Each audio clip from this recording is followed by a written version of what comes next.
Hey everyone, welcome back to Corporate Decoder, the place where we decode the financial statements of big corporations. Today we are diving into Apyx Medical Corporation's latest quarterly report. And let me tell you, there are some interesting numbers that paint a picture of where this company is headed, and it is not all smooth sailing, so buckle up. Before we get into the nitty gritty, if you love getting straight up, no BS insights from these filings, smash that subscribe button. And hey, we have a fantastic community on Discord where we break down these reports even further.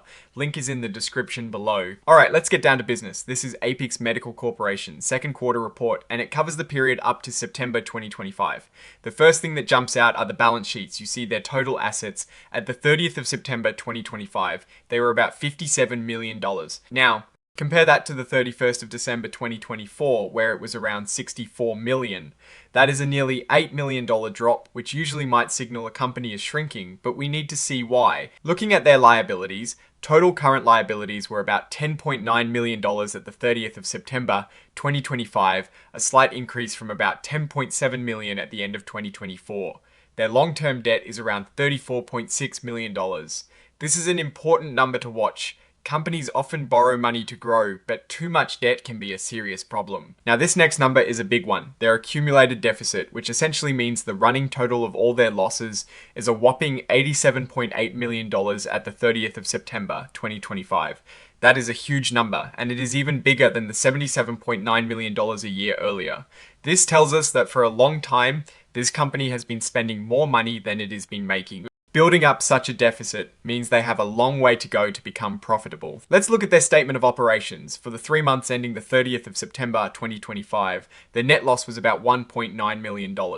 This is better than the same period in 2024 when they lost about $4.7 million. So they are losing less money, which is a good sign. But the 9-month period ending the 30th of September 2025 shows a net loss of close to $10 million, and that is better than the almost $19 million loss in the same 9 months of 2024. So while they are improving quarter over quarter, the overall trend for the year is still a significant loss. This loss directly impacts their earnings per S-hair or EPs. For the third quarter of 2025, the loss per S-hair was $0.05. That sounds small, but remember it means for every share of stock people own, the company lost 5 cents in the third quarter of 2024. The loss per S-hair was even higher at $0.14. Over the 9-month period, the loss per S-hair was $0.24 in 2025, compared to a much larger $0.54 loss in 2024. This shows a significant improvement in profitability on a per S-hair basis, but still represents a loss for shareholders. Now we are looking at the cash flow statement. For the 9 months ending the 30th of September 2025, the company used about $5.5 million for operating activities. In the same period in 2024, they used almost $15 million. So they are using much less cash to run the day-to-day business. A big reason for this improvement is the cost-cutting measures they've been implementing. They mention a reduction in force, which means they let go of about 25% of their workforce. This, along with other cuts like bonuses and board compensation, is clearly having an effect. Financing activities show a small positive cash flow of about $95,000 for the first 9 months of 2025. This comes mainly from contributions from a non-controlling interest and some stock option exercises. But overall, they are burning through cash. Let's dive into the notes to understand what is really going on. The company is focused on surgical aesthetics with products like Renuvion and the Iron Body Contouring System. They also have an OEM business where they make devices for other companies. The Iron System got FDA clearance in May 2025 and they launched it in September 2025. This launch is a big deal for them and they are hoping it will boost sales. Their liquidity section is pretty straightforward. They admit they have recurring losses and cash outflows. They plan to fund operations with cash on hand, product sales, and if needed, more loans or selling more stock. The big question is always, will they be able to get more money if they need it, and on what terms? Selling more stock dilutes current shareholders, meaning their ownership percentage goes down. More debt means more payments, and some loans can put strict limits on how the company can operate. If they cannot get enough money, they might have to slow down, limit, or even stop some of their sales, marketing, or product development plans. This could really hurt their business. Now let's look at their segments. They have 2 main ones, surgical aesthetics and OEM. Corporate and other is for costs not tied to a specific segment. Surgical aesthetics is their main focus, selling products like Renuvion for cosmetic surgery. OEM is about making devices for others. They used to call surgical aesthetics advanced energy, so that is a name change to keep track of. They say that for the OEM segment, most of the costs are directly tied to selling the product, so there are not many extra operating expenses. Let's look at sales and profits by segment. For the third quarter of 2025, total sales were about $12.9 million, an increase of 12.1% compared to the previous year. Surgical aesthetics sales went up nicely by 19.1%. This is likely due to the launch of Aeon and more sales of their handpiece units. Their OEM segment sales, however, dropped by 17.6%. Over the 9-month period, total sales are pretty flat, down just 0.6%.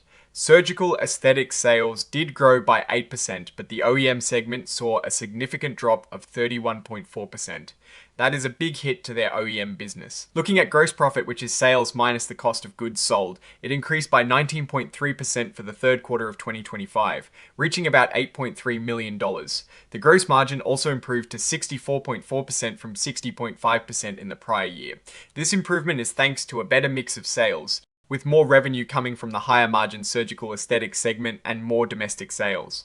For the 9-month period, gross profit increased by 3.2% to about $21 million, and the gross margin improved to 62.5%, up from 60.2%.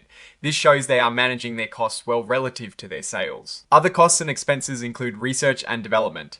This went down by almost 30% for the third quarter and by about 38% for the 9 months. This is because they are finishing up the development of the Aeon system.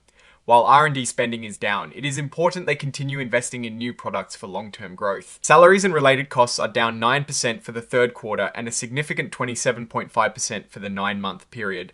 This is a direct result of the workforce reduction they implemented. It is clear they are serious about cutting costs. Selling general and administrative expenses are also down by 14.8% for the quarter and 20.3% for the 9 months. This all adds up to a leaner operation. Interest income is down, which makes sense as their cash balances have decreased. Interest expense is pretty stable, around $1.4 million for the quarter and $4.2 million for the 9 months. This suggests their debt levels and interest rates haven't changed dramatically. Taxes are minimal, and in fact they have a negative effective tax rate. This is common for companies with large net operating losses, as they can use those losses to offset future taxable income. Now, let's talk about their cash situation. They had about $25.1 million in cash at the end of September 2025, down from $31.7 million at the end of 2024. Their working capital, which is current assets minus current liabilities, also decreased. The cash they used for operating activities has gone way down, which is good news, mostly due to those cost-cutting measures. Investing activities show they spent about $839,000 on property and equipment in the 9 months of 2025 and $477,000 in the same period of 2024. This is relatively small and indicates they are not making huge capital expenditures right now. The company is very clear that they have recurring losses and expect them to continue in the near term. Funding their plans relies on existing cash, sales, and potentially more financing. The biggest risk here is the uncertainty of obtaining that financing on favorable terms. They also talk about a debt agreement with Perceptive Credit Holdings. An amendment was made which lowered revenue targets and introduced a new covenant about limiting operating expenses to $40 million for 2025. This is a crucial constraint, and they are currently meeting these covenants. A major part of their risk section is litigation. They are involved in several lawsuits related to product liability. They mention 2 specific sets of lawsuits concerning their helium plasma technology and Renuvium products. They are being defended by their insurance carriers, but there is a risk that damages could exceed coverage limits. They have set aside reserves for these potential losses, but it is highly uncertain. When it comes to their allowance for doubtful accounts, they acknowledge that the economic uncertainty in the aesthetic market, partly due to new weight loss drugs, has led them to extend credit terms. This means they might have more trouble collecting payments, and they have increased their allowance for these potential losses. So, the aesthetic market conditions are a real concern for them. Looking at the geographic breakdown of sales, international sales accounted for about 27.5% of revenue in the third quarter of 2025, down from about 32.2% in the same quarter of the previous year.